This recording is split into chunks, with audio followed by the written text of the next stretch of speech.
NATO continues to escalate the situation on our borders, refuses to consider our proposals to de-escalate tensions, prevent dangerous incidents. As you know, we have been proposing specific actions on these issues. Military capabilities in Eastern Europe, including near Russian borders, are actively building up, while at the same time we hear air-shaking statements.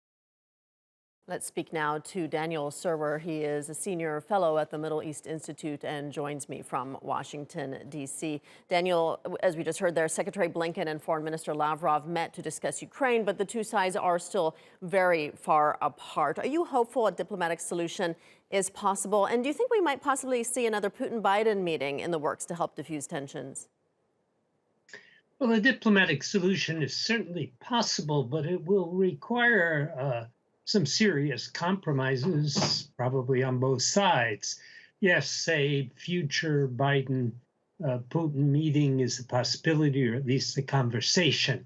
But I think the Americans will want to save that for when there's a serious proposition on the table.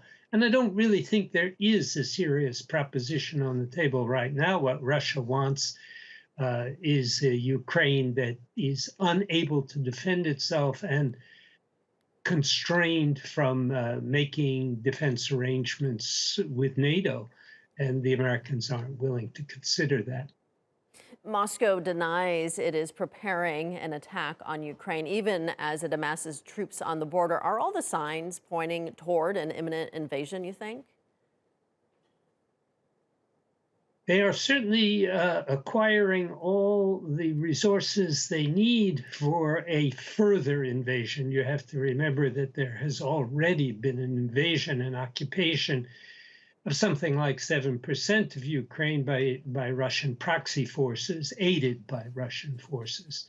Now, these 100,000 who are massed at the border, there is no reason why they should be there. There is no NATO effort to attack Russia. It's complete nonsense. Lavrov is simply not telling the truth. The truth is that Russia has massed these troops in response to nothing, as a threat in order to try to get its way diplomatically. If Russia were to further invade Ukraine, as you pointed out, how far might we see the U.S. and EU go to defend Ukraine, you think? I don't think you're going to see a military defense of Ukraine by the U.S. and EU. The Ukrainians themselves are responsible for their own military defense. But what you could see is diplomatic and economic sanctions against Russia, and very vigorous ones, as well as a very serious effort to arm the Ukrainians. That has not occurred yet, and it well might be precipitated by what Putin is doing right now. In fact, if you think of reasons why Ukrainians would want to be members of NATO, nothing would justify it more than what Putin is doing at present.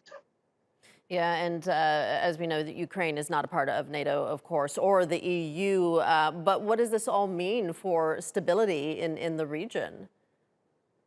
Well, it's a very definite threat to stability in the region and could have very serious consequences for Europe in general, for the United States, and for the Middle East. If Putin is able to take more of Ukraine, that will embolden him further in other arenas.